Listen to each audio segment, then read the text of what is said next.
There's one framework I like to anchor a lot of my coaching to. It's called Designing Your Life. It was created by Bill Burnett and Dave Evans at Stanford University, and they've created courses also taught at Stanford based on this framework.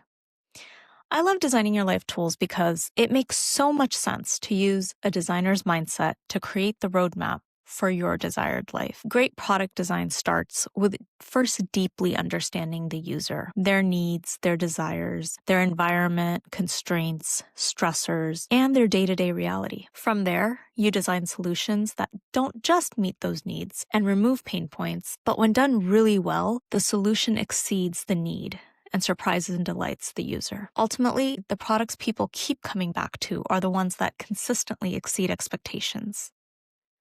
And isn't that exactly what we're doing when we design a life we're genuinely excited to live? Shouldn't that life also exceed our expectations? So many people set out to create vision boards and goals and plans for whatever they want without taking the time to complete the first step of this process, which I think is the most important one. To design a great life, you have to first understand the user, you. We spend so much time looking at what everyone else is doing and how they've found success and happiness. And that's really good data. I'm not saying ignore that. But some of us never really pause to ask, who am I? What do I want to do with my life? What are my goals? What experiences do I want to have? What do I even think this life is? What is its meaning, its purpose? Why do I have it?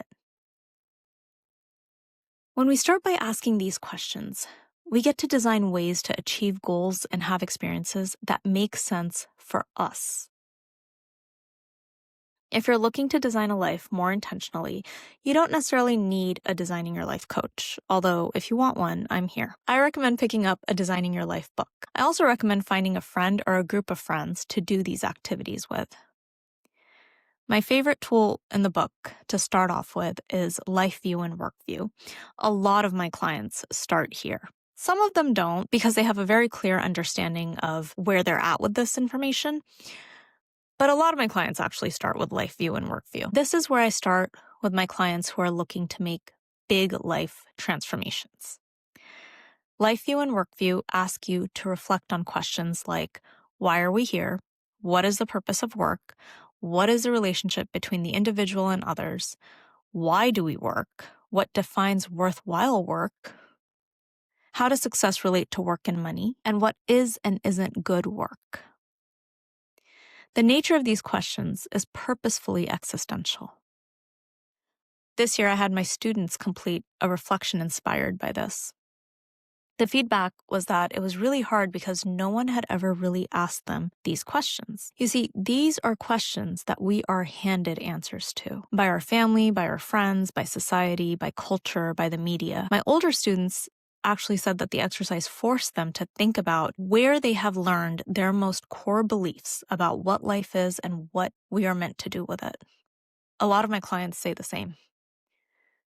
This exercise makes you reflect on the origins of the stories and beliefs that were handed to you at an early age. And it forces you to wonder if those stories are still serving your best interests. Many of my students and my clients say that the exercises expand their perspective on what life is and what it has the potential to be. What I love about these exercises is that they force you to relook at everything you have spent your life using as a guide to make the decisions that you've made about your career, your money, your relationships, your priorities, and your lifestyle. These are the beliefs that make up the rest of our lives. And as we grow and evolve, our answers to these questions also evolve, but we never really revisit them.